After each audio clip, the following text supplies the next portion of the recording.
Huwag ka muna kayang pumalaot ngayon anak. Delikadong panahon, umuulan, at baka may paparating na bagyo.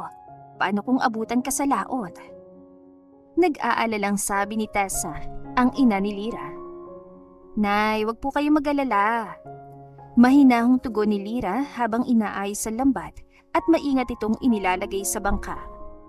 Sanay na naman po ako sa ganitong panahon at saka wala naman akong nabalitaan na may bagyo. At kung hindi ako mamamalaot, anong ipambabahid natin sa tuition fee ni Makoy? Tukoy niya sa kapatid niyang nasa kolehiyo na. Natahimik ang kanyang ina, ngunit bakas pa rin sa mukha nito ang matinding pag-alala. Pwede naman tayong manghiram muna kina Tia Carmen mo. Mahina nitong mungkahi. Agad na pasimangot si Lira at mabilis na umiling. Tapos sa nonay, susumbatan ka, wag na lang po. May bahid ng hinanakit ang kanyang tinig. Si Carmen ay nakatatandang kapatid ng kanyang ina na may kaya dahil lahat ng mga anak nito ay nakapagtapos ng kolehiyo at may maayos ng trabaho. Sa lungsod din ito naninirahan, malayong malayo sa kanila. Bumuntong hininga siya. Ayokong isipin nila na umaasa tayo sa kanila. Mas gugustuhin ko pa pong pumalaot kahit may bagyo kaysa manghiram sa kanila ng pera. Magpapahiram nga sila pero kapalit naman nun ang dignidad natin. Lumapit siya sa ina at marahang hinawakan ang kamay nito. Ako na pong bahala sa atin. Huminga ng malalim ang kanyang ina at marahan tumango. Wari pilit tinatanggap ang desisyon niya. Sabay nilang tinulak ang bangka patungo sa tubig. Mag-iingat ka anak. Muling paalala nito, bahagyang nanginginig ang tinig dahil sa lamig ng panahon. Opo, Nay. Sagot niya. Nang tumalikod na pauwi ang kanyang ina, sa kanya pinasibad ang bangka. Madilim pa, 3:00 pa lamang ng umaga at lalo pang umitim ang paligid dahil sa makakapal na ulap sa langit. Mahinang bugso ng ulan at hindi pa ganong malakas ang hangin. Basa ng kanyang damit at unti-unting nanunuot ang lamig sa kanyang katawan, ngunit hindi siya nagpatinag. Kailangan niyang makahuli ng isda. Kailangan niyang may maiuwi. Bumugas siya ng hangin. Ay, kaya mo to, Lira. Sanay ka na sa lamig kaya wala lang sa'yo to. Huminto siya sa gitna ng laot. Inayos niyang kanyang lambat at pagkatapos ay itinapon sa tubig. Bahagyang umuuga ang bangka dahil sa lumalakas na hampas ng alon. Sa kalagitnaan ng pananagat ni Lira, biglang bumuhos ang malakas na ulan. Sinabayan niyo ng malakas na hangin at malalaking alon. Shit! Napamura si Lira nang humampas ang malaking alon sa kanya. Dahil doon, tumaob ang bangka niya at nahulog siya sa tubig. Tulong! Malakas ang kabog ng pusong sigaw ni Lira habang pilit na kinakawag ang mga paa para hindi lumubog. Tulungan niyo ako! Paulit-ulit siyang sumigaw. Nagbabaka sakaling may makarinig, kahit alam naman niyang imposible. Umubos siya nang makainom ng tubig dagat. Diyos ko po, tulungan niyo po ako! Naiiyak niyang dasal nang makaramdam ng panghihina. Ang katawan niya'y bumigat at namamanhid ng kanyang mga paa. Unti-unti siyang kinain ng malalaking alon. Tumulong isang butil na luha sa mata ni Lira. Mama! Hirap niyang sambit at tuluyang lumubog sa tubig. Wala na siyang lakas para manatiling nakalutang. Jump Tales presents an inspiring love story of Marcus and Lira, written by Miss Aphrodite and narrated by yours truly, Miss J.A. Nagising si Lira na masakit ang ulo. Umiikot din ang kanyang paningin. Nangungutan noon niya nang mapansing nagkaroon ng pintura ang bubong ng kanilang bahay at parang nag-upgrade din. Glad you're awake. Mabilis na umikot ang ulo niya para hanapin ang boses ng taong nagsalita. Ah! Malakas niyang napasigaw at tumalon sa kabilang gilid ng kama sa gulat nang makitang hubot-hubad ang lalaki. Bastos! Bastos! Nagtitiling sabi niya habang nakatalikod at nakapikit ng mariin. Narinig niya ang pag ng lalaki. Acting innocent ha? Nanunuya nitong sabi. Agad na nagpanting ang tenga ni Lira sa narinig. Sa tono ng boses ito, para bang sinasabi nito, hindi na siya virgin para umaktong inosente. Agad niyang hinarap ang lalaki. Ho! Nabiti ng aktong pagsinghal ni Lira nang maabutan niya itong nakatalikod sa kanya habang sinusuot ang boxer shorts. Bahagya itong nakatuwad at kitang-kita niya ang matambok at maputi nitong puwet. Napatalikod siya ulit, namumulang pisngi sa hiya. Virgin pa ako, no? Nauutal sa hiya niyang sabi. Pitiful. Umawang ang labi niya. This time, galit nitong hinarap ulit. Wala ni siyang pakialam kung makita niya ulit itong nakahubad. Thankfully, may suot na itong pants. Pitiful? Ano nakakaawa doon? Ano naman kung virgin pa ako? FYI, mister. Hindi sukatan ng pagiging virgin o hindi. At FYI ulit, biggest flex kong pagiging virgin. Kasi ibig sabihin lang nun, nire-respeto kong sarili ko at hindi binibigay kahit na kanino. No, you're just unattractive. That's why no man chooses you. Bisit ka? Ano bang problema mo sa akin, ha? At sino ka ba? At saka paano ako napunta dito? At bakit iba na tong suot ko? Ginapang mo ko, no? Sunod-sunod yan tanong at paratang. Nagtagpo ang kilay nito. You don't need to know who I am because I'm throwing you now out of my property. Malamig at walang kaimo-emosyon itong sabi. And for the record, you're not my type, miss. Whoever you are. I actually get confused while dressing you up. I thought you were facing backwards, but you were actually facing front. Your back and front look exactly the same because they're both flat. Matapos ito yun sabihin, ay nakita niyang pagangat ang sulok ng labi nito ng aasar. Halos malaglag ang kanyang panga. Hindi makapaniwala sa pang-insulto nito sa kanya. Gago ka talaga. Akala mo gwapo ka? Pues hindi. Mas pogi pa nga yung aso namin kesa sa'yo eh. I really wish I hadn't saved you last night and just let the waves drown you instead. You're so annoying. Wow! Ako pa talagang annoying. Baka ikaw. Ikaw lang naman ang nagsimulang mang-insulto. Inirapan lamang siya ng lalaki at lumabas. Nakasimangot siyang sumunod dito. Nasaan ba ako? Tanong niya habang nilibot ang tingin ng loob ng malaking bahay. You're in Isla del Cielo. Nanlaki ang mata ni Lira. Hindi siya makapaniwala na napadpad siya sa isang napakagandang isla. Ngunit hindi bukas ang isla para sa lahat dahil private property ito. Bakit nandito ka? Naguguluhan niyang tanong. What do you think I'm here? Tas kilay nitong tanong at nagtimpla ng kape. Nakasingap siya ng may mapagtanto. Ikaw? Ikaw si Marcus Escario? Si Marcus Escario ang may-ari ng isla at higit na makapangyarihan at mayaman. He is one of the wealthiest entrepreneur in the country. His portfolio is massive, but is mainly known for his real estate company, properties, hotels, restaurants, and so on. Napabalita din na plano nitong mag-expand into tech. Akala ko, napadunok si Lira habang pinasadahan ng tingin ng kabuuan ng lalaki. You thought what? Mapanghamon itong tanong. Akala ko, pangit na matanda si Marcus Escario. Kamot batok niyan sagot. Kilala lang naman niya kasi ito sa pangalan pero hindi sa mukha. Nalukot ang mukha nito. Now you know, next time, check your facts before you judge. Masungit itong sabi. Malay ko ba? Ano naman ang mapapala ako kung kilalanin kita? Irap niya. Ngunit ang tumunog ang kanyang tiyan. Bigla siyang kinain ng hiya. Lalo pa nung nakita niya ang pagngisi nito. Hungry, I see. Napalunok siya. Pwede ba akong makikain? Maliit at umaasang boses niyang sabi. Nagulat siya nang malakas itong humalakhak. Ngunit saglit lang yun dahil mabilis ring naging seryoso. No.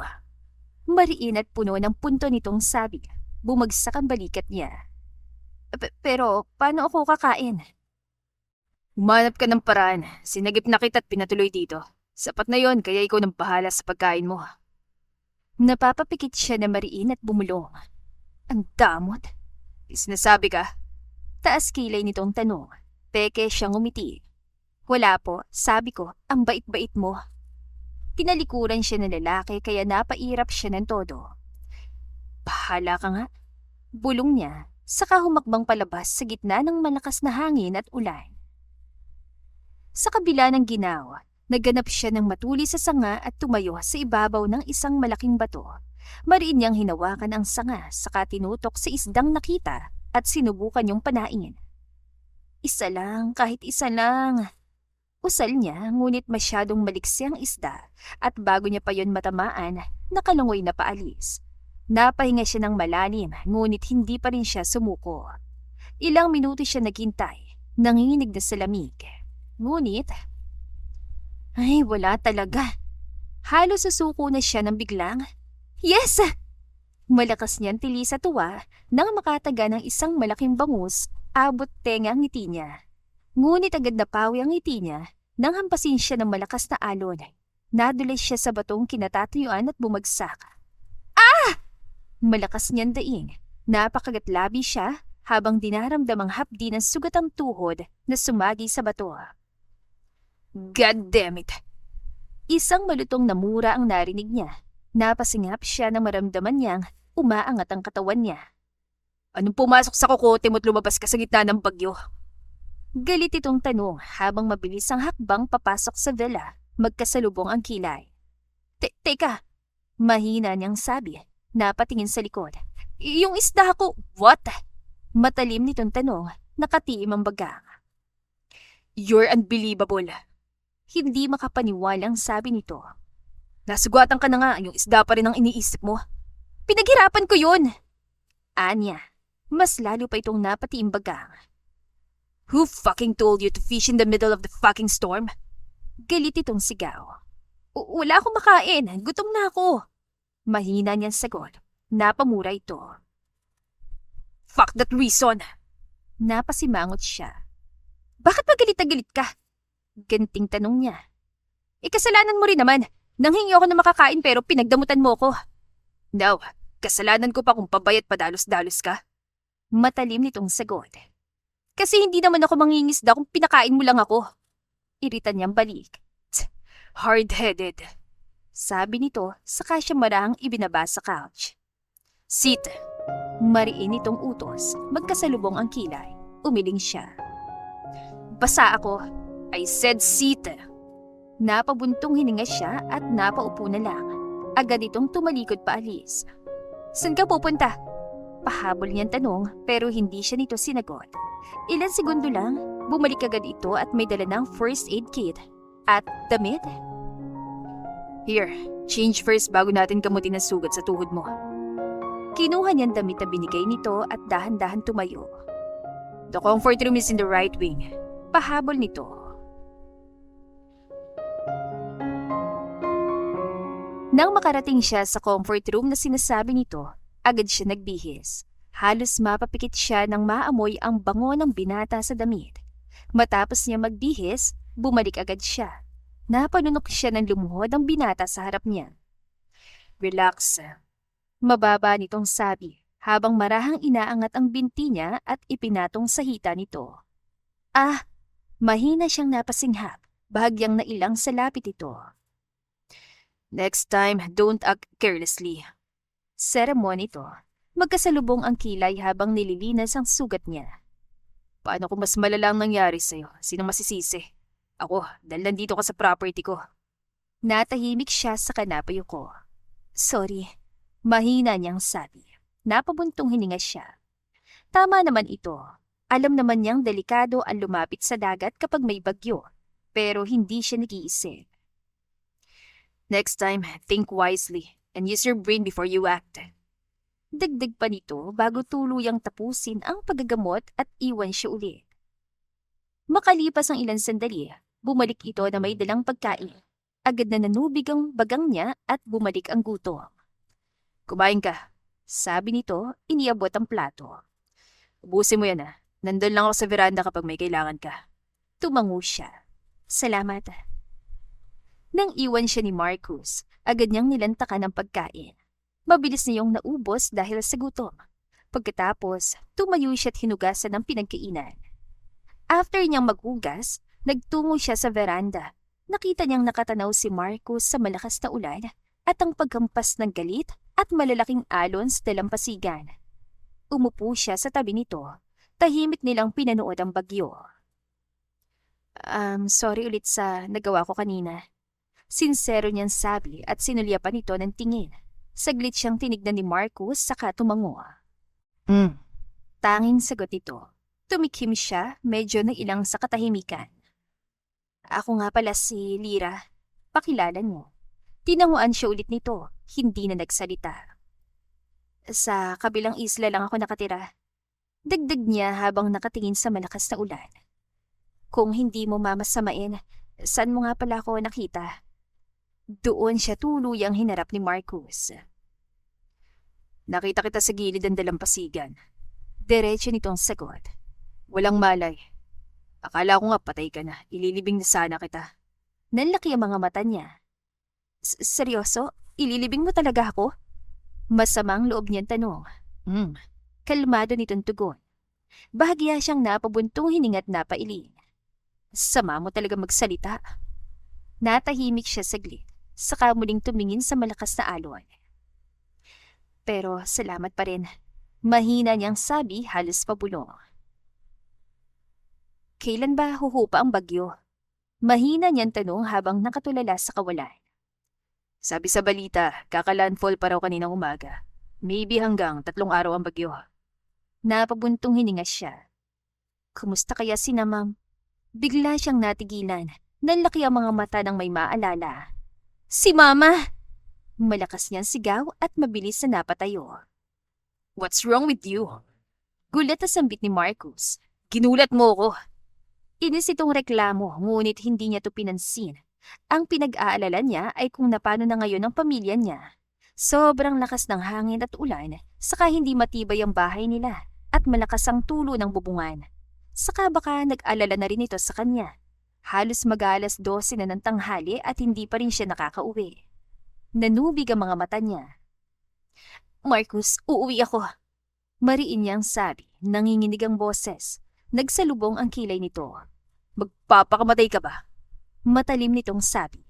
Kita mo nang malakas ang hangin at ulan, tapos tatawid ka pa ng dagat na yan. Huminga siya ng malalim. Hindi mapakali habang nakatitig sa rumaragasang ulan sa labas. Alam niyang tama ito. Pero seradong isip niya sa takot at pag-alala. Hindi mo kasi ako naiintindihan.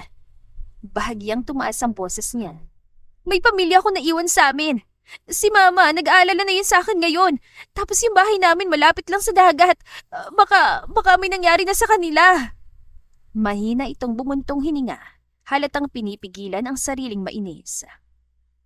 At mas lalong hindi makakatulong sa kanila kung ikaw naman ang mapapahamak. Mariin itong sabi. Mas kalmado na ngayon pero seryoso pa rin. Umupo ka. Marcus, umupo ka. Ulit ito. Mas mababa pero mas mabigat ang tono. Pero dahil matigas ang ulo niya, tumakbo siya palabas. Goddamn Lyra! Malutong nitong mura at hinabol siya. Hayaan mo na ako! Uwi na ako sa amin! Galit niyang sigaw. I wish I could! Galit din itong sagot. Wala na siya sa sariling pag-iisip at tuluyang sinuong ang dagat. Lumangoy ng mabilis na parang kaya niyang tawirin ang malawak na karagatan pauwi sa kanila. Lyra, come back here! Sigaw ni Marco sa likuran niya. Ramdam niyang galit at pag-alala nito. Hinampas siya ng alon. Nakainom siya ng tubig kaya naubos siya sa sobrang alat. Lyra! Nang lingunin niya ito, nanlaki ang mga mata niya nang makitang lumalangoy din pala ito habang hinahabol siya. Nakakunot ang noon nito, halatang galit pero bakas din ang matinding pag-alala. Isang malakas na hampas ang tuluyang nagpabagsak sa kanya sa ilalim ng tubig. Tuluyan siyang bumulusok sa ilalim. Nagkagulong kanyang paglangoy. Pilit na inaahon ng sarili, ngunit bigla siyang pinulikat. Pilit niyang inaabot ang ibabaw, ngunit humihina ng kanyang galaw. Lumabong paningin niya at unti-unting naubos ang lakas niya. Lyra! Huling sigaw ni Marcus. Papalapit ng papalapit habang lumulubog siya sa gitna ng nagngangalit na dagat.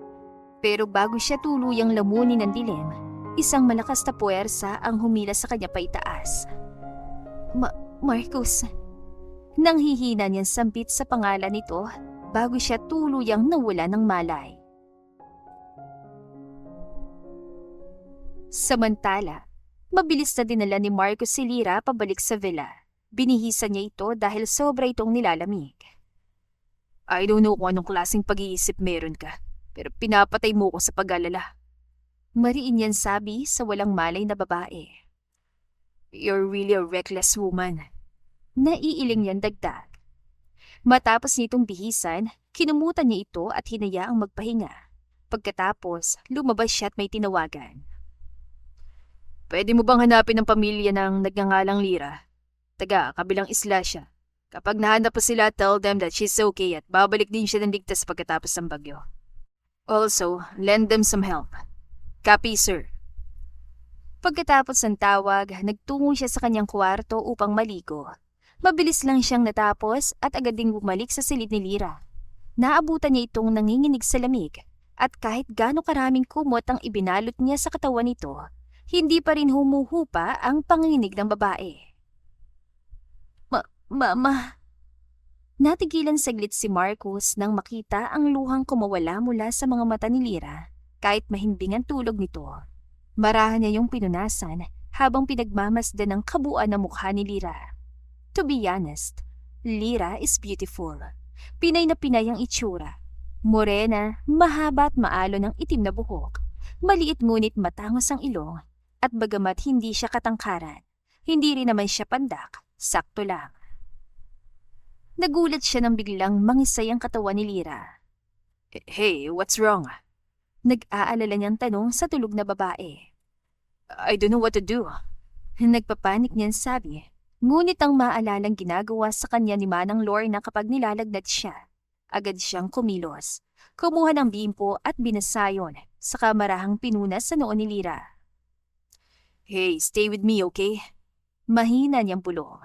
Bagyang hinahaplos ang buhok nito. Unti-unting dumilat ang mga mata ni Lyra. Marcus, nanghihina nitong tawag sa kanya. Puno ng lambing niyang tugon. Malamig. Nilalamig ako. Naiiyak nitong sumbong. What do you want me to do? Mahinang tanong niya. Bahagyang yumuyuko upang marinig ito ng malinaw. Iyakap. Bahagyang napaawang ang mga labi ni Marcus at napalunok. Napatitig siya rito. Tila hindi agad na proseso ang narinig. Nangingibabaw ang pag-alinlangan sa kanyang mga mata. You want me to cuddle you? Marahan at naninigurado niyang tanong. Tumango si Lyra nanghihina. Ginagawa yun ni Mama sa amin kapag nagkakasakit kami. Sagot nito. Sandaling natahimik si Marcus. Napahawak siya sa batok at napaiwas ng tingin. Sanay siyang makipagtalik sa kahit na sinong babae. Pero hindi niya pa naranasang makipagcuddle. Ngunit nang muling mapadakon tingin niya kay Lyra at makitang pamumutla nito at ang bahagyang panginginig ng katawan, tila may kung anong kumurot sa dibdib niya. Fine. Napipilitan niyang saad. Maingat siyang humiga sa tabi nito at marahang inakbayan si Lyra. Hinahatak ito palapit sa kanyang dibdib. Agad namang yumakap si Lyra sa kanyang bewang at binaon ang mukha sa kanyang leeg. Mabilis ang tibok ng puso ni Marcus at natatakot siyang marinig yun ni Lyra sa sobrang dikit nila sa isa't isa. Napapikit siya na mariin. Pilit pinapakalman sarili habang hindi gumagalaw. Just don't get used to this. Bulong niya kahit siya mismo ay hindi sigurado kung kanino niya yon sinasabi. Unti-unting kumalma ang paghinga ni Lyra at naramdaman niyang mas lalo itong sumiksik sa kanya. Napalunok si Marcus at napatitig sa kisame. Tila hinahanap doon ang sagot sa mga tanong na unti-unting gumugulo sa kanyang isipan. What are you doing to me? Mahina niyang tanong sa mahimbing na si Lyra. Halos hindi niya rin maintindihan ang sariling nararamdaman. Dahil sa sobrang pag-iisip, hindi na namalayan ni Marcus na nakatulog na rin siya. Nagising na lamang siya nang may gumising sa kanya. Sa pagmulat niya ng mga mata, Ang magandang mukha agad ni Lira ang sumalubong sa kanya. Magandang umaga! Masigla nitong bati habang malaki ang ngiti. Nangunot ang noon niya. Maayos ka na ba? Tumango si Lira. Magaling na ako. Magaling kasi nag-alaga sa akin. Biro nito sabay kindat. Napasinghap si Marcus at agad na umupo. Don't get ahead of yourself. Ginawa ko lang yon dahil wala akong choice. Malamig niyang sagot. Ngunit ngumiti lang si Lira na matamis. Tila hindi apektado sa kanyang tono. Talaga ba? Bakit parang ang sarap ng tulog mo kanina habang yakap mo ko? Pangasar nitong sabi. What? Stop talking nonsense. You're the one who requested that. Mariin niyang sabi. Mahinang natawa si Lira, ngunit kalaunan ay naging seryoso. Thank you, Marcus, sa pag-aalaga sa akin. Malambing nitong sambit. Napaiwas siya ng tingin nang maramdaman ng unti-unting pag-init ng tenga at pisngi. Hindi na kita aalagaan sa susunod kapag ginawa mo pa ulit yun. Tumango si Lira at tinaas ang kamay. Promise, hindi ko na ulit gagawin yun. At sorry ulit dahil pinag-alala kita. Who says I'm worried? Masungit niyang tanong.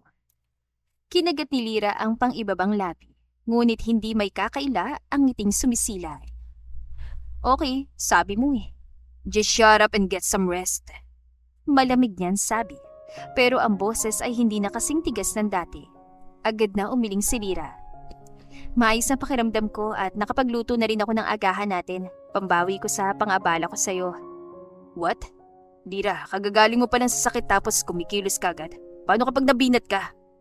Mariin yan tanong, hindi sang-ayon sa narinig. Concern ka na naman. That's not... Ngunit hindi na niya natapos ang sasabihin nang salubungin siya ni Lira ng malumanay na tingin. Parang biglang naumid ang dila niya at hindi na nakapagsalita. Chill ka lang, okay? Ayos lang talaga ako. Sabi nito at kinuhang pagkain sa bedside table at nilapag sa gitna ng kama. Adobong manok ang niluto kong ulam, isa na lang yon kaya hinati ko. Hindi rin naman natin mauubos kapag niluto ko lahat. Mahinahon itong paliwanag habang inaayos ang pagkain. Ito, pinagtimpla din kita ng kape. Dagdag nito at inabot sa kanya ang isang tasang mainit na kape. Napatingin siya sa tasang iniabot nito. Pagkatapos ay kay Lira na abalang inaayos ang pagkain na parabang normal lang ang lahat. You don't have to do this. Gusto kitang pagsilbihan bilang pasasalamat ko sa kabutihan mo. Hindi mo naman responsibilidad na patuloyin ako dito at pakainin, pero ginawa mo pa rin. Salamat, Marcus. Napahigpit ang hawak niya sa tasa ng kape, saka umiwas ng tingin. Don't make it sound like I did something special. You did. Niligtas mo ang buhay ko ng 2 beses. At sa na yun para pasalamatan ka sa lahat-lahat. Mahinang usal niya. Eat your breakfast. You're talking too much again. Damihan mong kumain ha. Masarap yan kasi luto ko. Sabi nito. You should eat too. Anya. Oo naman ako pa. Kung hindi mo natatanong, kaya kong ubusin ng isang bandihadong kanin. Biro nito at mahinang natawa. Napailing siya ngunit may munting ngiti sa labi. Mabilis sa lumipas sa mga araw. Namalaya na lamang ni Marcus na 3 araw na silang na-stuck ni Lira sa isla. At sa loob ng 3 araw na yon, unti-unti silang naging malapit sa isa't isa. Minsan nahuhuli na lang niyan sariling nakangiti habang pinagmamasdan si Lira. Kung paano ito tumawa, kung paano ito mag-alala, kung paano nito nagawang pag-aanin ang bigat ng sitwasyon nila. Alam mo ba, nung bata ako, nagkukunwari akong tulog para kargahin ako ni Papa papunta sa kwarto ko. Masayang kwento ni Lira habang binabalikan ang masasayang alaala nito kasamang ama. Tahimik lamang siyang nakikinig, nakasandal at nakatutok ang tingin sa dalaga. Para bang kahit anong mangyari, alam kong safe ako kapag siya na yung may hawak sa akin. Dugtong pa ni Lira, bakas ang pangungulila. Tumingin si Lira sa kanya. Ikaw, anong mga masasayang alaala mo nung bata ka na kasama mong papa mo? I don't have any. Tipid niyang sagot. Nangunot ang noo ni Lira. Ha? Bakit naman? Napabuntong hininga siya bago nagsimulang magkwento. Hindi ko palagi nakakasama ang mga magulang ko. Kung makakasama ko man sila tuwing okasyon lang. Palagi silang nasa out of town dahil sa negosyo. Mga kasambay lang madalas kong kasama habang lumalaki. Hindi ka ba nalulungkot? Of course I did. But eventually, I got used to it. Nakita niya ang awa sa mga mata ni Lira pero hindi na ito nangulit pa. After that talk, they decided to play truth or dare. Nang paikuti ni Lira ang bote, tumama yun sa kanya. Ngumisi ng malaki si Lira. Truth or dare? Truth. Walang pag-aalinlangan niyang sagot. Mas lalo pang lumaki ang ngisa ni Lira, dahilan para kumunot ang noon niya. Kailan ka huling nakipagtalik? What kind of question is that? Hindi makapaniwalang tanong niya. Wala sa itsura ni Lira ang magtanong ng gano'n. Napahalakhak si Lira at bahagyang tinulak ang balikat niya. Hoy, truth or dare ito, walang atrasan! Pangasar nito. Napabuntunghin na nga siya at napailing. Fine. Months ago before I went here. Sagot niya. Nagpatuloy ang kanilang laro. Tuwing hindi nila nasasagot o nagagawa ang mga tanong, napipilitan silang uminom bilang parusa. Hanggang sa unti-unti, kapuan sila tinatamaan ng alak. Nangingibabaw ang tawa ni Lira, samantalang siya'y pangisi-ngisi lang. Dare! Matapang na sagot ni Lira nang ito naman ang matanong niya. He smirked evilly. Naningkit ang mga mata ni Lira. Hoy, anong pinaplano mo? Kinagat niyang pang ibabang labi bago sinabi ang dare. Put ice on your shirt until it melt. Ano? Gulat na napatawa si Lira, sabay hampas sa braso niya. Loko ka ba? Bawal umatras.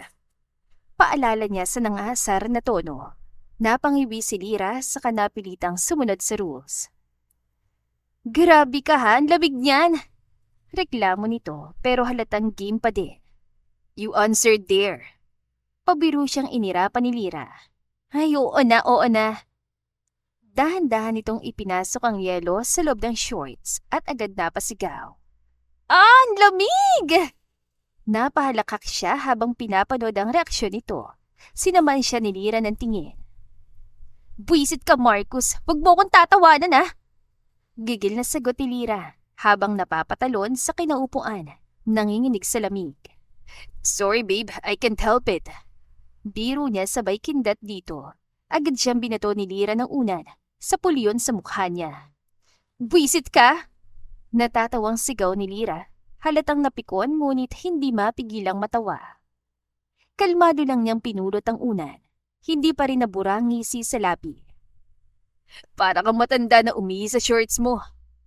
Gigil siyang sinabunutan ni Lira. Tumatawa niyang tinanggal ang kamay nito sa buhok niya, pero lalo lang yung hinigpitan ni Lira. Hanggang bigla siyang nawala ng balanse at napahiga. Nadala si Lira kaya bumagsak din ito diretso sa ibabaw niya. Pareho silang natigilan. Hindi agad sila nakagalaw at parang tumigil ang mundo sa pagitan nila. Nagtamang kanilang mga mata. Sobrang lapit ng mukha nila. Halos maramdaman nila ang paghinga ng isa't isa. Napalunok si Lira, bahagyang namumulang pisngi. Sorry. Mahina nitong sabi ngunit hindi pa rin umaalis sa ibabaw niya. Hindi rin siya gumalaw. Sa halip, nanatili lang siyang nakatitig dito.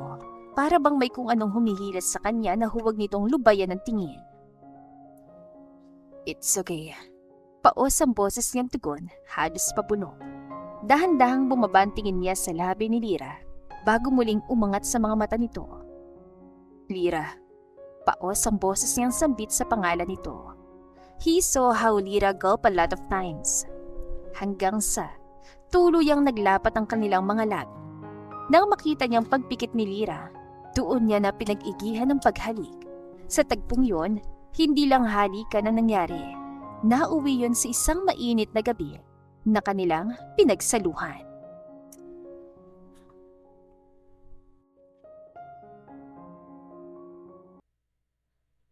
Kinabukasan, nagising si Lira na masakit ang ulo.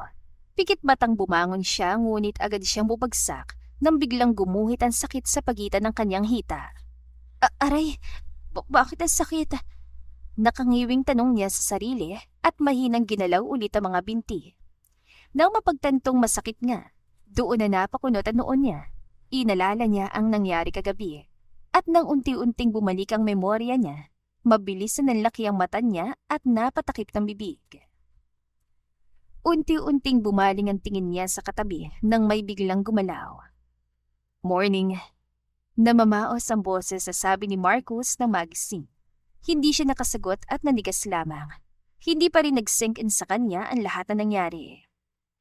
I said good morning. Masungit at demanding nitong ulit. Morning. Napipilitan niyang bati. Bumangon si Marcus at sumandal sa headboard at namumungay ang mata siyang tinignan. Are you okay? You look in daze. May masakit pa ba sa'yo? Bumabantingin ito sa ibaba niya. Does it still hurt? I'm sorry if I'm too rough last night. Nanggigigil ako sa'yo eh. Kumalat ang pula sa pisngi ni Lyra. Parang naging kamatis yata siya. Ano ba yung mga pinagsasasabi mo? Hiyang-hiya niyang turan habang umiiwas ng tingin. Ngumisi lamang si Marcus. Yung ngising tila may ibang pinapahiwatig at lalong nagpapabilis ang tibok ng puso niya. Anyway, anong gusto mo sa breakfast? Tanong nito na para bang walang nangyaring nakakailang. Kahit ano, ikaw nang bahala. Mahina niyang sagot. Nagulat siya nang biglang kumaibabaw si Marcus sa kanya. Napasinghap siya at kusang napakapit sa unal. Anong ginagawa mo? Nauutal at halos pabulong niyang tanong. Sabi mo kahit ano. Pilyo nitong sabi at tunog na aakit. Pwede bang ako na lang? Namula ng todo ang pisngi niya. Marcus! Saway niya dito habang marahang tinulak ang dibdib nito. Malakas na humalakhak si Marcus sa naging reaksyon niya. Umalis ito sa ibabaw niya habang hindi pa rin humuhupa sa pagtawa. You look so damn cute. Natatawa pa rin itong sabi. Napasimangot siya at mariing inirapan ito. Ramdam ang pag-init ng magkabila niyang pisngi sa hiya. Nakakatawa yon? Inis niyang singhan. Unti-unting tumigil si Marcus sa pagtawa. Ngunit nanatili ang malaking ngisi sa mga labi nito. I'm sorry. Don't worry. I will make you breakfast in bed. I won't let my baby starve. Sabi nito sabay sulyap ng tingin sa tiyan niya. Agad niyang nakuha ang ibig nitong ipahiwatig, kaya mabilis niyang dinampot ang unan at malakas yung binato kay Marcus. You jerk! Namumulang sigaw niya. Mabilis yung nasalo ni Marcus saka muli itong humalakhak. Violent! Biro nito. Lumabas ka na nga rito at magluto ka na. Tumawa muli si Marcus bago sumaluda sa kanya. As you wish, ma'am. Bago tuluyan lumabas ng kwarto, sumilip pa ito sa may pintuan at makahulugang umiti. Dahan-dahan, baka mapano si baby. Marcus! Nanggagalaitin niyang sigaw. Rinig niyang malakas na halakhak ni Marcus mula sa labas ng kwarto. Napahawak siya sa sariling dibdib nang mapansing malakas palang tibok ng puso niya. Kasabay noon ang kung anong kakaibang kiliting gumuguhit sa tiyan niya. Parang libo-libong paru-paro, sabay-sabay na nagliliparan doon. Napangiti siya, ngunit mabilis yung nabura nang maalalang panandali ang saya lamang ang lahat. What happened? Why do you look so down? Mabilis siyang nabalik sa huwisyo na mapansing nakabalik na pala si Marcus. May dala itong tray ng pagkain at agad na nag-aalalang lumapit sa kanya. Hindi siya agad nakasagot. Tahimik lang niyang tinitigan ang mukha nito. Pilit na sinasaulo ang bawat detalye ng mukha nito. Lyra, mas malumanay na tawag ni Marcus. What happened? You're making me worried. Umupo ito sa gilid ng kama at marahang hinawakan ng kamay niya. Isa-isa nitong hinalikan ng mga daliri niya. Hindi niya napigilang manubig ang mga mata. Biglang nanikip ang dibdib niya sa isipin na darating din ang araw na kailangan niyang umalis at maiiwan si Marcus. Hey! Mahina nitong sabi habang marahang hinahaplos ang pisngi niya. Why are you crying? Mabilis siyang umiwas ang tingin at pilit ngumiti. Wala lang. Don't lie to me. Mariin itong sabi habang titig na titig sa kanya. Mabilis niyang pinunasan ang kanyang luha. Suminghot siya. Bigla ko lang namimiss ang pamilya ko. Paus niyang sagot. Agad lumambot ang ekspresyon ni Marcus. Do you want to go home? I'll help you. Mabilis siyang umiling. Hindi na, kaya ko namang umuwi mag-isa sa amin. Sagot niya, medyo nahihiya na dahil pakiramdam niya ay sobra-sobra nang naitulong nito sa kanya. Bumuntong hininga si Marcus bago marahang pinunasan ang natitirang luha sa pisngi niya gamit ang hinlalaki nito. Basta magsabi ka lang sa akin kung gusto mo nang umuwi sasamahan kita sa inyo. Mahinahon nitong sabi. I also wanted to talk to your parents. Nangunot agad ang noon niya. Ha? Bakit naman? Tinasaan siya ni Marcus ng kilay na para bang obvious naman ang sagot. Of course, I need to ask for your consent to court their daughter. Agad siyang natigilan. Ano? Halos pabulong niyang tanong. What? Do you think I was just playing around? Parang naiinsulto nitong tanong. Hindi siya agad nakasagot. Marcus, I'm serious, Lyra. I'm serious about us. Pananagutan ko rin ang nangyari sa atin. Pero, napalunok siya. Hindi mo naman ako ganong katagal kilala. And, agad itong sagot. Does that change what I feel? Natahimik siya. I know, it's sudden. Mahina nitong sabi. Pero gusto ko tang ligawan na maayos. Tuluyan ang umiwas ang tingin si Lyra dahil hindi niya kayang salubungin ang seryosong tingin nito. Pakiramdam niya ay anumang oras ay sasabog ang dibdib niya sa sobrang lakas ng kabog niyon. At ang mas nakakatakot doon, gusto niya ang nararamdaman niya.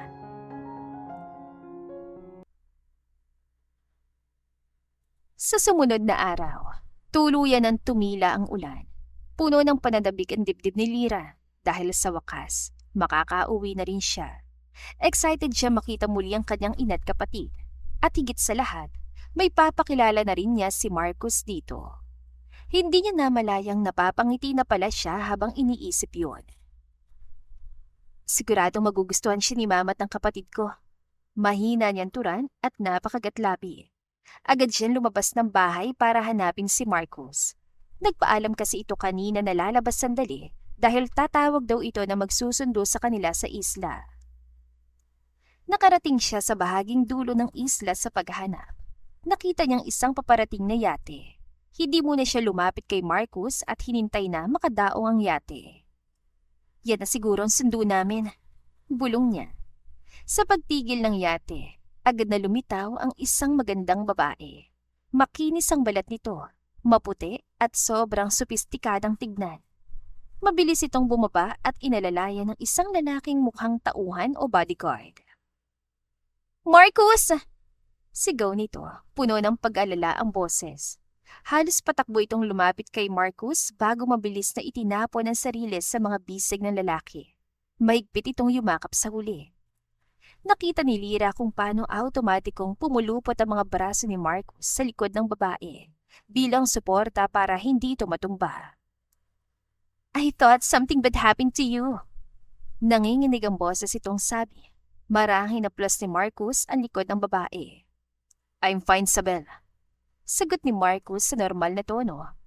Tumingala ang babae at hinaplos ang panga ni Marcus. Walang mababakas sa anumang emosyon sa mukha ni Marcus, kaya hindi niya alam kung ano ang iniisip o nasa isip nito. Akala niya, tanging yakapan lang ang mangyayari. Ngunit nanlamig ang buo niyang katawan sa sumunod nangyari.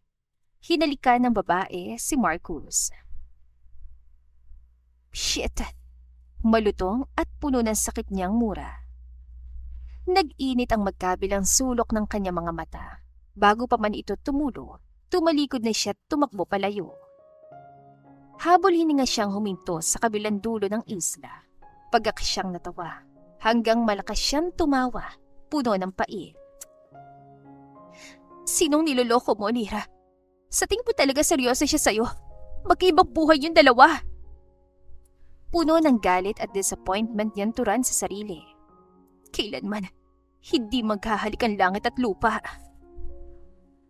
Mariin niyang pinikit ang mga mata at hinayaang tumulong ang luha. Paulit-ulit na bumabalik sa isip niya ang nasaksiyang pangyayari kanina.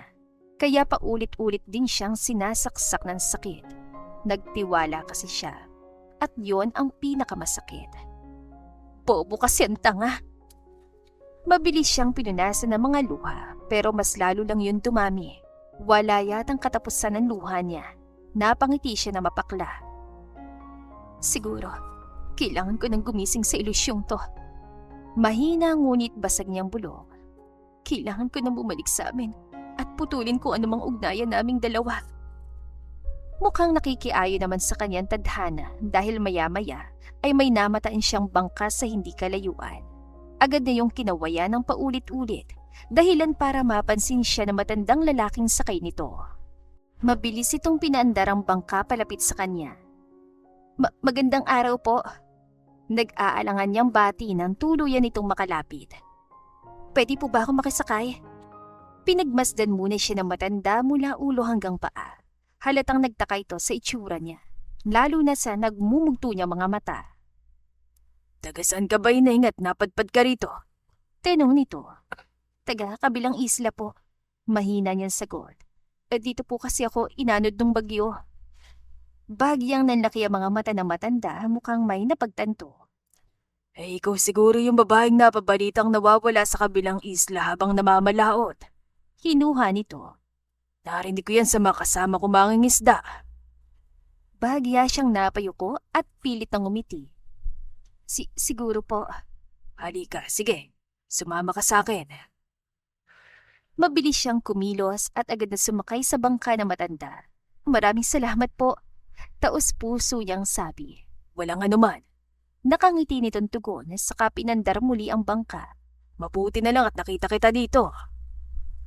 Mahigpit niyang kinuyom ang mga kamay sa kandungan habang pilit pinipigilan ang sariling lumingon pa. Ngunit parang may sariling isip ang puso niya dahil kusa pa rin siyang napatingin sa direksyon ng islang iniwan niya. At doon niya nakita si Marcus. Nakatayo ito sa dalampasigan. Hingal at halatang kagagaling lang sa pagtakbo. Nanlilisik ang mga mata sa galit. Kumabog ng malakas ang puso niya. Lira! Sigaw nito. Mahina siyang napasinghap.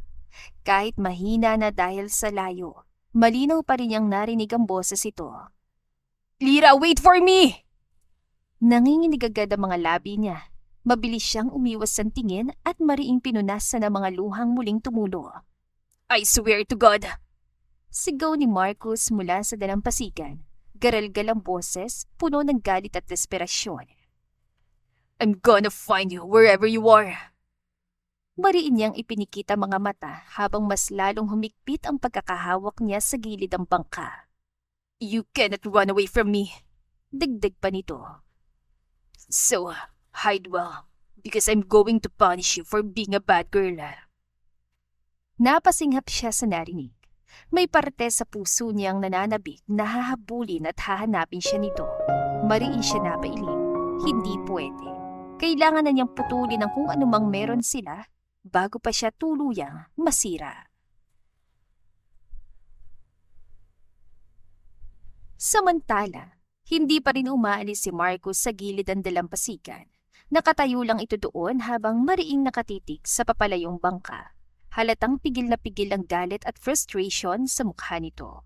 Maya-maya pa ay dumating ang babaeng kanina yumakap at humalik dito. Marcus, who's that girl?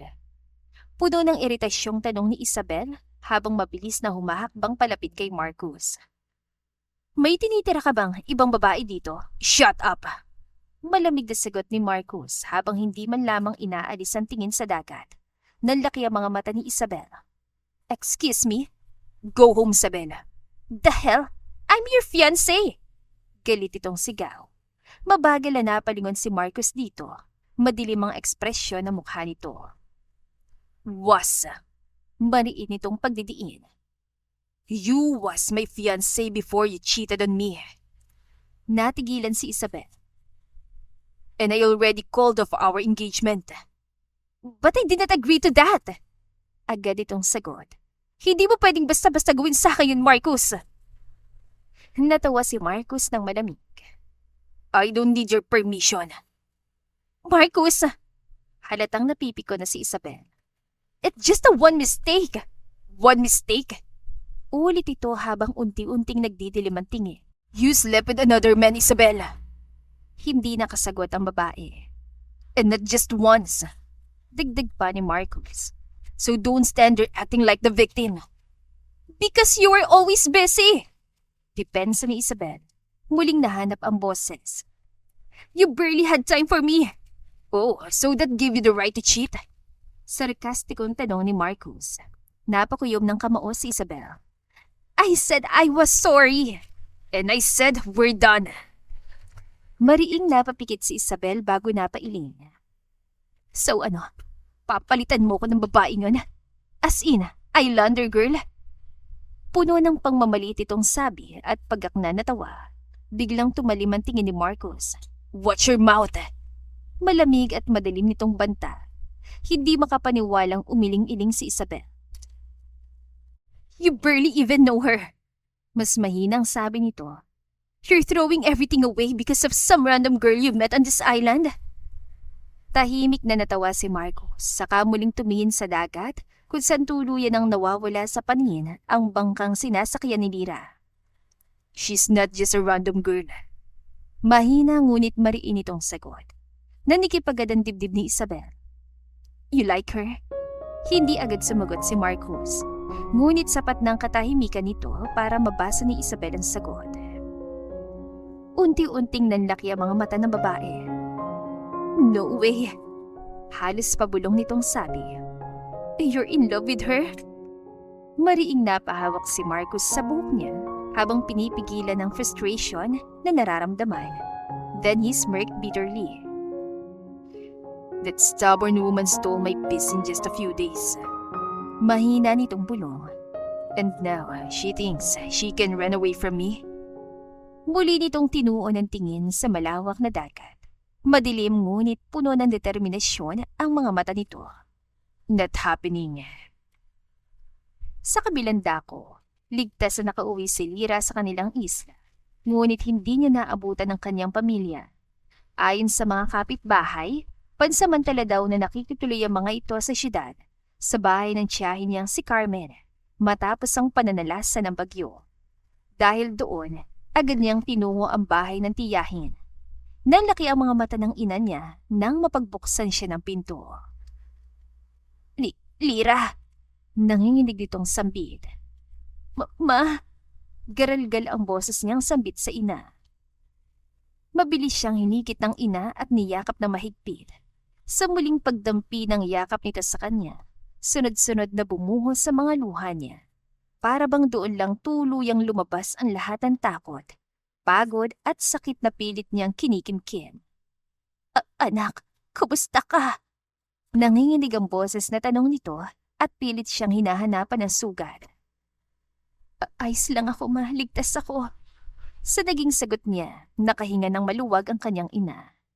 Namiss ko kayo, ma. Umiiyak na sinapon ng kanyang ina ang mukha niya at marahang pinunasan ng kanyang mga luha. Nanginginig din ang mga kamay nito habang paulit-ulit siyang tinitignan. Tila sinisiguradong totoo siyang nasa harapan nito. Akala ko, mawawala ka na sa amin. Basag ang boses itong sabi. Sobrang natakot ako nang hindi ka daw umuwi. Napahugulgol na rin ito habang muling niyayakap siya. Hinanap kita. Umiiyak nitong pagpapatuloy. Sinubukan kong suungin ang dagat, pero mabilis akong pinigilan nila Tonyo. Halos mabaliw ako kakaisip kung ano na nangyari sa'yo. Mas lalo pang tumulong ang mga luha ni Lira nang marinig yun. I'm sorry, ma. Pangako hindi na po ulit ako mawawala. Maya-maya ay lumabas din ang nakababata niyang kapatid mula sa loob ng bahay. Pagkakita pa lamang sa kanya ay agad itong napaiyak. Ate! Mabilis itong tumakbo palapit at yumakap sa kanya. Napatawa si Lira sa gitna ng pag-iyak habang niyayakap din ang kapatid. Miss na miss kita! Umiiyak nitong sabi. Miss na miss ko rin kayo. Masaya ngunit may halong lungkot niyang sabi.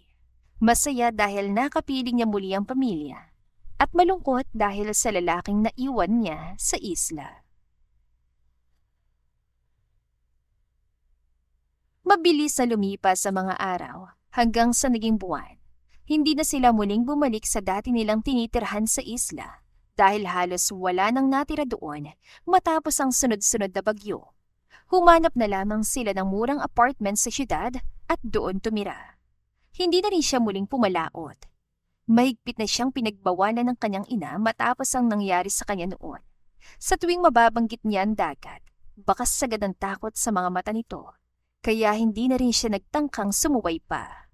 Sa halip, tumutulong na lamang siya sa pagtitinda ng isda sa palengke kasamang kanyang ina.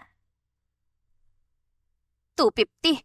Ang mahal naman ng kilo ng isda ninyo ngayon samantalang ng isang linggo 200 lang.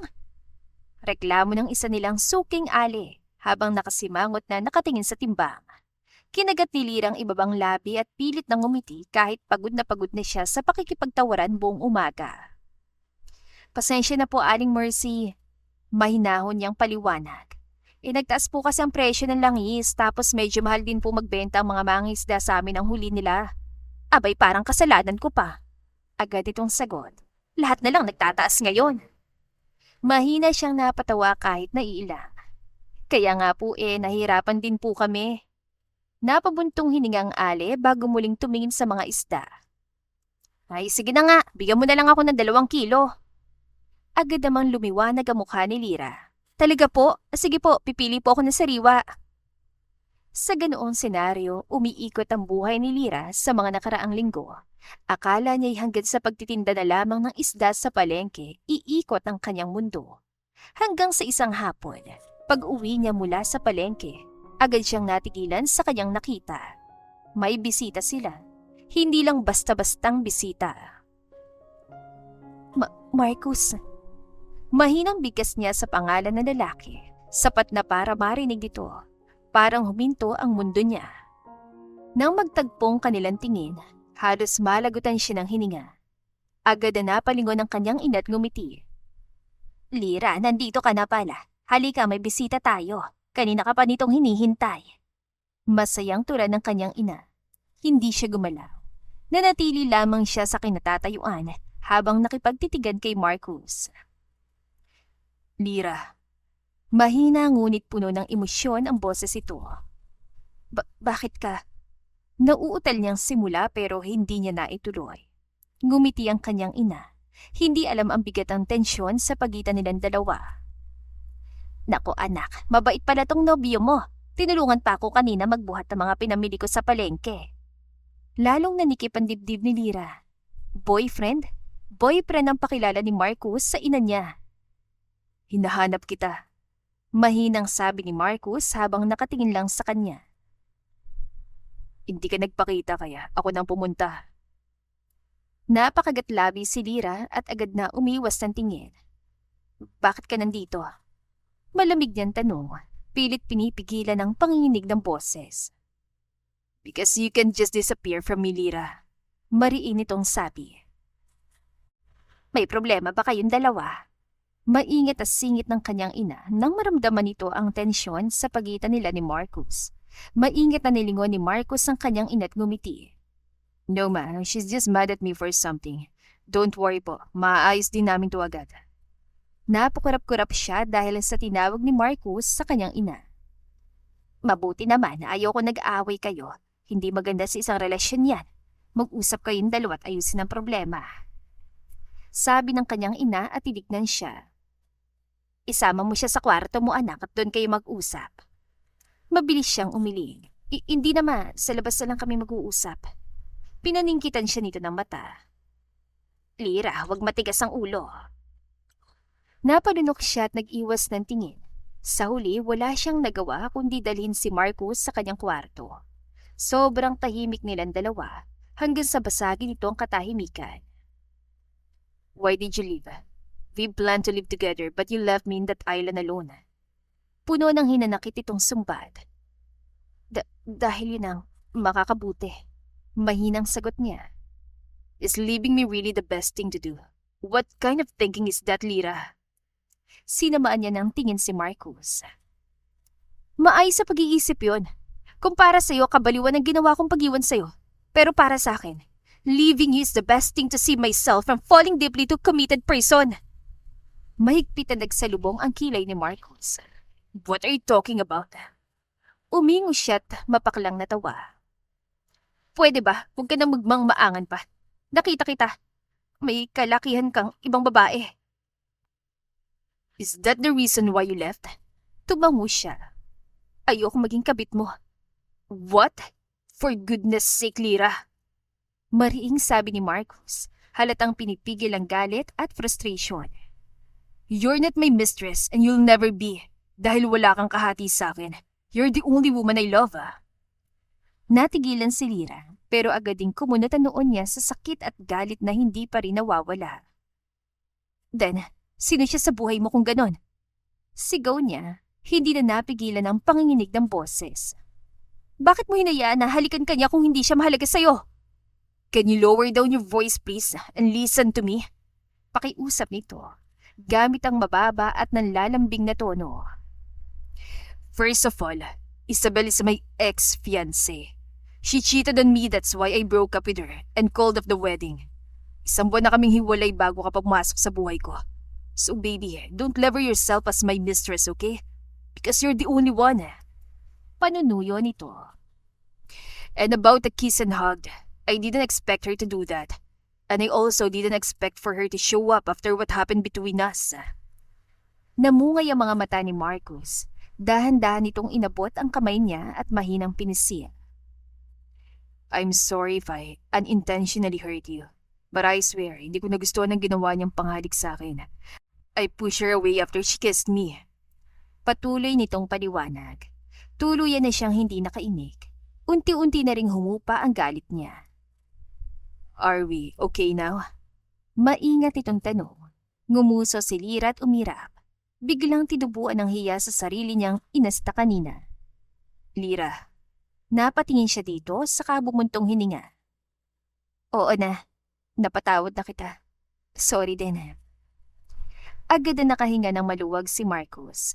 Sa isang iglap ay kinabig siya nito at mahigpit na niyakap. Parang takot na muling mawala siya. Damn it. Mahina nitong bulalas habang lalo pang hinigpitan ng yakap. I miss you so much. I've been dying to hold you again like this. Dagdag pa nito. Napangiti siya at yumakap pabalik. Miss na miss niya rin ito. Ang OA mo. Mahinang bulong niya. Pero hindi naman siya kumawala. Mahinang tumawa si Marcus. Nakasubsob pa rin ang mukha sa buhok niya. You have no idea what I went through looking for you. Bumilis ang tibok ng puso ni Lyra. Iisipin niya pa lang kung paano halos mabalo si Marcus kakahanap sa kanya. Para bang nagwawala na rin ang mga paru-paro sa kanyang tiyan. Wala namang espesyal sa kanya, pero sa kabila noon, siya ang pinili ni Marcus. Bakit ako? Mahina niyang tanong, halos pabulong. Bahagyang humiwalay si Marcus para mas makita siya na maayos, saka marang hinawakan ng kanyang pisngi. Because it's you. Diretso nitong sagot. Umiling si Lyra. Tila hindi pa rin makapaniwala. Hindi mo ko kilala ng ganong katagal para doesn't matter. Putol nito, mas seryoso na ngayon. I don't need years to know what I want. Napakurap siya. Ang bilis mo namang magdesisyon. Pilit nang ngumiti si Lyra. Ang kanyang mga mata ay puno ng takot at pagdududa. Paano kung mahina niyang sambit? Magbago ka. Paano kung mapagtanto mo hindi mo pala talaga ako mahal? Agad na umiling si Marcus. Imposible. Mariin itong sagot. I've never been this crazy because of a girl before. And I know to myself na ikaw talagang gusto kong makasama habang buhay.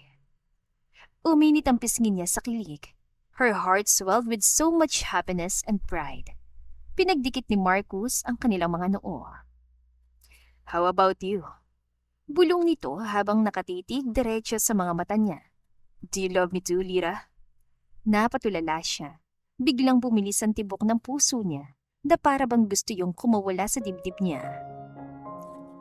Ay, napalunok siya at napakagatlabi. Hindi ko alam kung kailan nagsimula. Mahina niyang amin. Nagising na lamang ako isang umaga. Ikaw nang hinahanap ng sistema ko. Parang may kulang kapag wala ka. Bahagyang umiti si Marcus. Tila nakahinga ito nang marinig ang matagal nang hinihintay na sagot. I love you, Marcus. Halos pabulong niyang sabi. Sobra. Damn, Natatawa nitong bulong. you have no idea how happy you just made me. Napangiti siya.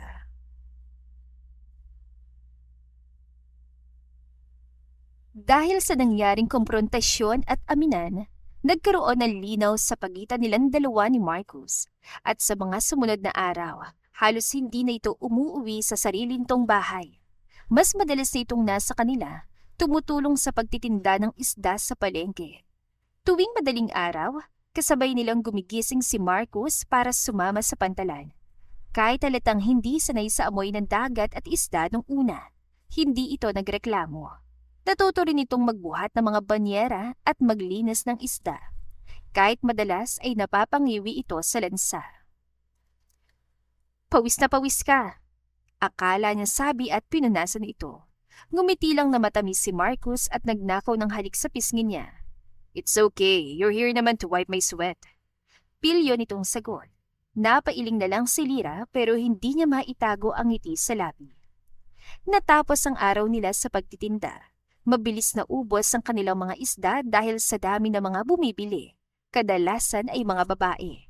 At alam niya na hindi isda ang habol ng mga customer, kundi si Marcus. Pero advantage na rin yon para sa kanila dahil madaling naubos lahat. Kaya nga tuwang-tuwang kanyang ina. Babe, alis ako bukas papuntang Maynila. Napakunot noo siya at agad napatingin dito. Sama ka. Agad siyang umiling. Hindi na, dito na lang ako. Sumimangot si Marcus. No, you'll come with me. I already asked Mama's permission. Nanlaki ang mga mata niya. Ha? Kailan pa? Kanina. Casual nitong sagot. And she said yes. Umiling-iling siya. Ang dali naman ni Mama na magtiwala sa'yo. Napangisa si Marcus. Maybe because she likes me. Pabiro niya itong inirapan. Yabang. Tumawa lang si Marcus bago marahang hinawakan ng kamay niya. Come with me, babe. Saglit lang naman tayo sa Maynila. Napakagatlabi siya at umiwas ng tingin. Hindi ako sanay doon eh. Then, I will make sure you won't feel alone. Mahina nitong sabi. Kasama mo ko. Bakit ba kailangan pa akong kasama? Because I want you beside me. Diretso nitong sagot. At isa pa, I want to show you my world too. Napatitig siya dito. Kita niya sa mga mata ni Marcus ang sinseridad. Lumampot ang puso niya, kaya wala sa sarili siyang napatango. Isang araw lang, mahinang sabi niya, at uuwi din agad tayo. Agad lumiwanag ang mukha ni Marcus. Deal. Hindi na niya napigilang mapatawa nang bigla siya nitong yakapin na mahigpit. Marcus, naiipit ako! Sorry. Natatawa nitong sabi pero hindi pa rin siya binibitiwan. Na-excite lang ang boyfriend mo. Marcus being her boyfriend still felt so foreign, yet at the same time, it felt strangely right. In the next day, maaga silang bumiyahe ni Marcus. Eksaktong 3:00 ng hapon nang makarating sila sa Maynila. Halos mapasinghap siya habang pinagmamasdan ng naglalakihang gusali at maraming mga sasakyan. Ibang-iba ito sa tahimik na buhay na nakasanayan niya sa isla.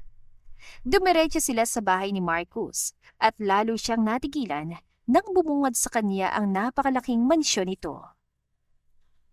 You okay? Mahinang tanong ni Marcus nang mapansin ang pananahimik niya. Mabilis siyang tumango. Oo, naninibago lang. Gumiti ito sa kamarang hinaplos sa likod niya. Relax, you're with me. Pagkapasok nila sa loob ay agad silang sinalubong na mga kasambahay. Magagalang mga itong yumuko at binati sila. Dahilan para bahagya siyang mailang. Welcome home, senyorito. Bati ng lahat kay Marcus. Everyone, this is Lyra, my girlfriend. Magandang hapon po. Nahihiya niyang bati. Magandang hapon rin po sa inyo, senyorita. Bati ng pinakamatandang katulong sa kanya. Lyra na lamang po. Nahihiya niyang sabi. Nakangiting tumango ang matanda sa kanya. Agad silang pinaganda ng makakain ng mga kasambahay dahil hindi pa pala sila nakakakain ni Marcus ng tanghalian. Matapos silang mananghalian ay nagpahinga muna sila. Siya munang pansamantalang gumamit sa kwarto ni Marcus, habang ito naman ay sa guest room. Sa unay tumanggi pa siya dahil nahihiya siyang gamitin ang personal nitong silid, ngunit mapilit si Marcus. Mas comfortable ka doon, sabi nito. And besides, I want you to feel at home. Dahil doon ay wala na rin siya nagawa. Pagdating ng gabi, nagulat siya na may dumating na makeup artist sa bahay. Halos mataranta pa siya nang malaman na pinapunta pala yun ni Marcus para ayusan siya. Bakit kailangan pa ng makeup artist? Naguguluhan yan tanong habang nakaupo sa harap ng salamin. Mula sa pintuan ay ngumiti si Marcus habang nakasandal doon. Because we're attending an event tonight. Anong event? The 15th anniversary of our company. Casual itong sagot. Tumas ang sulok ng labi nito. Would you have agreed if I told you earlier? Agad siya natahimik dahilan para mahina itong matawa. See? Ani Marcus. Don't worry too much. You'll be with me the whole time. Hindi pa rin tuluyang nawalang kaba niya habang inaayusan siya ng makeup artist. Pakiramdam niya'y ibang mundo ang papasukan niya ngayong gabi. Ngunit nang matapos siya ay halos hindi niya makilala ang sarili sa salamin. Marahang lumapit si Marcus sa likuran niya at napatitig sa refleksyon niya. For a moment, hindi ito nagsalita. Napakurap siya. Bakit? Dahan-dahang umiti si Marcus. Titig na titig pa rin sa kanya. You look so beautiful, babe. At sa paraan ng pagkakasabi nito, parang biglang nawala ang kaba sa dibdib niya. Pagdating nila sa event, agad silang sinalubong ng media. Maraming gustong uminterview kay Marcus, ngunit wala itong pinaunlakan kahit isa. Sa gitna ng pagdiriwang ng 15th anniversary ng hotel, tinawag si Marcus para magbigay ng mensahe at nagulat siya nang ipakilala siya nito sa lahat bago tapusin ang pagsasalita sa harapan. See that beautiful woman over there, wearing an emerald lace dress? She's my girlfriend, Lyra Marce. Proud at walang pag-alinlangan sabi ni Marcus habang nakatingin sa kanya. Agad na namula ng hustong pisngin ni Lyra sa hiya nang pinagtinginan siya ng mga tao. Bumaba si Marcus sa entablado at lumapit sa kanya at walang pag-alinlangan siyang hinalikan. Sobrang ganda mo. Bulong nito. Ang swerte ko. Kinagat niya ang loob ng pisngi at napangiti. Maaga silang umalis sa event at kinabukasan, laman ng iba't ibang tabloid ang mukha nila ni Marcus. Mayroong maggusto sa kanya bilang bagong kasintahan ni Marcus. Meron namang umaayaw dahil hindi raw sila bagay at mas bagay si Marcus at Isabel. Umingo siya nang mabasa yon. Stop reading that. Suway ni Marcus at yumakap sa kanya sa likod. Mas bagay daw kay ni Isabel. Mas bagay tayo, period. Puno ng punto nitong sagot. I love you. Huwag mo alalahanin ang sasabihin ng ibang tao. Akin kat sa'yo lang ako. Dagdag nito. Hindi naman ako naapektuhan kasi alam kong ako lang naman ang mahal mo. Buong kumpiyansa niyang sagot. Good. Senyorito, nandiyan na sila senyor at senyora.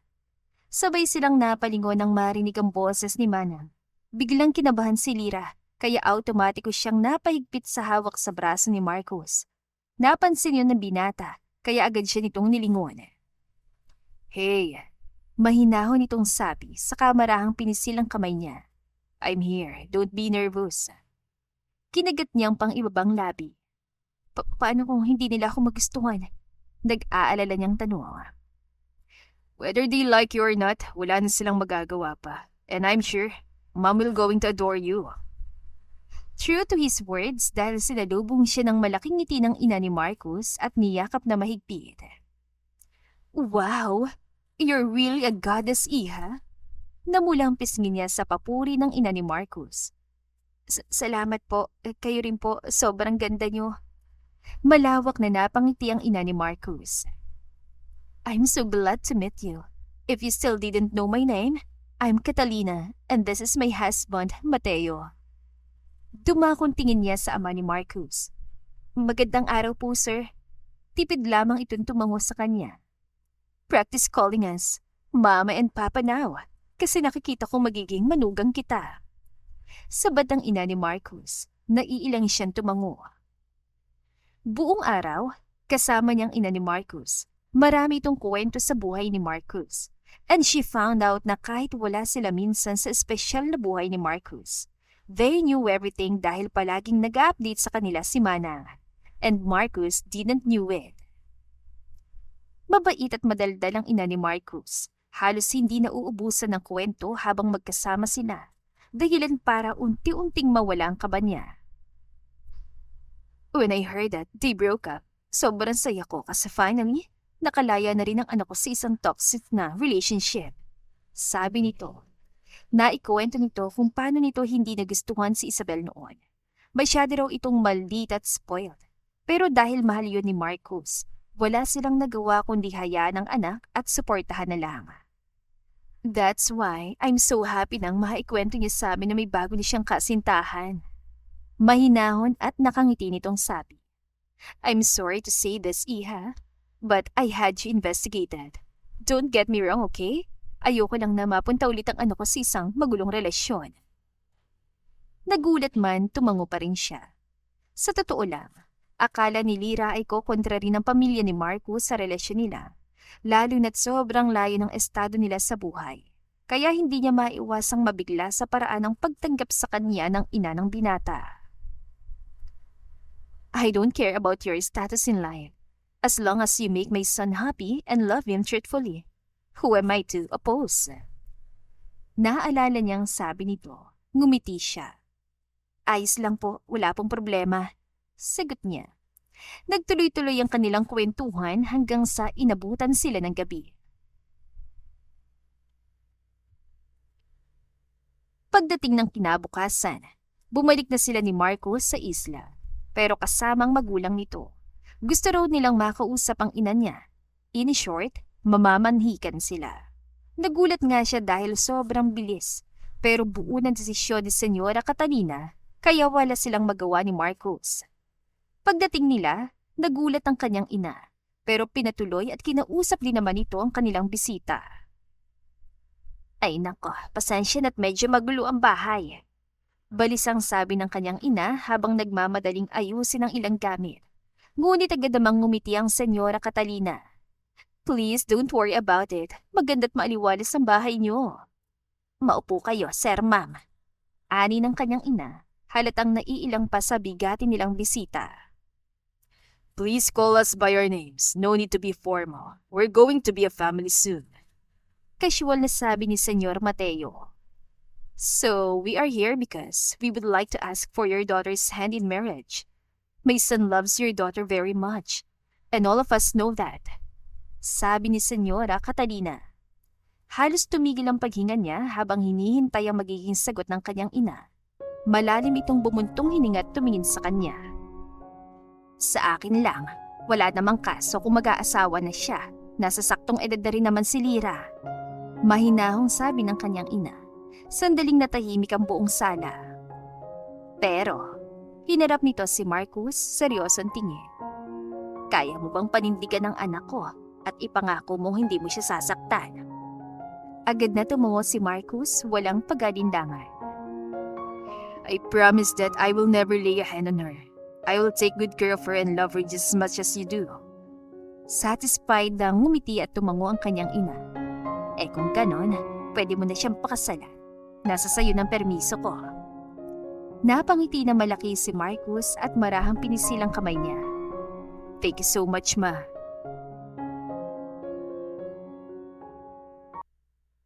Pagkatapos ng pamamanhikan, nanatili muna ng 3 araw ang magulang ni Marcus bago tuluyang bumalik ng Maynila. Mabilis ding inasikaso ni Marcus ang kanilang kasal. Akala niya'y wala ng proposal na magaganap. Ngunit nagulat siya nang bigla itong mag-aya na manood ng concert ni TJ Monteverde sa araw ng piyesta sa isla. At habang masaya silang nanonood at nakikisabay sa kanta na palagi, bigla itong bumitaw sa hawak niya at may dinukot sa bulsa bago lumuhod. Natigilan siya at napatakip ng bibig. Agad namang naghiyawan ang mga taong nakakita. Humugot ng malalim na hininga si Marcus bago nagsalita. I know our wedding is near and our families have already agreed on everything. But I want to hear your answer. I still want to hear you say yes. That's why I'm here, kneeling in front of you, right here in the middle of this crowd, to ask for your hand in marriage. Lyra Marce, will you marry me? Malakas siyang napahikbi sa kasunod-sunod at tumango. Yes, yes. Nanginginig ang boses niyang sagot. Nang isuot ni Marcos sa kanyang singsing at halikan siya sa labi, sumabog ang palakpakan at sigawan. They also congratulated them. Patuloy siyang umiyak sa tuwa. Akala niya, iyon ang pinakamasayang nangyari sa buhay niya. Not until dumating ang araw ng kanilang kasal at nagpalitan sila ng wedding vows. To be honest, hindi talaga ikaw ang type ko sa isang babae. Hindi ko alam kung paano nangyari at nagustuhan kita. Ginayuma mo yata ako. Umugong ang tawanan ng mga bisita dahil sa biro ni Marcos. Nangingiti rin siyang napairap. Pero kung gayuma nga man to, ayoko nang gumaling pa. Dahil sa'yo ko lang naranasang sumaya ng ganito. Sa'yo ko naranasang magmahal ng husto. You brought color into my once dark world. And I promise you, before God, you will never regret choosing me and marrying me. I will cherish and love you more than my own life. Buong pangakong sabi ni Marcos. Umiyak siya. She cried hard after hearing his vow. I now pronounce you husband and wife. You may now kiss the bride. Anunsyo ng pare. Inangat ni Marcos ang belo niya at hinalikan siya sa labi. Sumabog ang hiyawan at palakpakan. Pinagdikit ni Marcos ang kanilang mga noo pagkatapos ng halik. I love you. Mahal na mahal kita, asawa ko. Mahal na mahal din kita, Marcos Escario. At dito na po nagtatapos ang ating kwentong pag-ibig. Maraming salamat po sa pakikinig. To God be the highest glory. Hanggang sa muli. Paalam!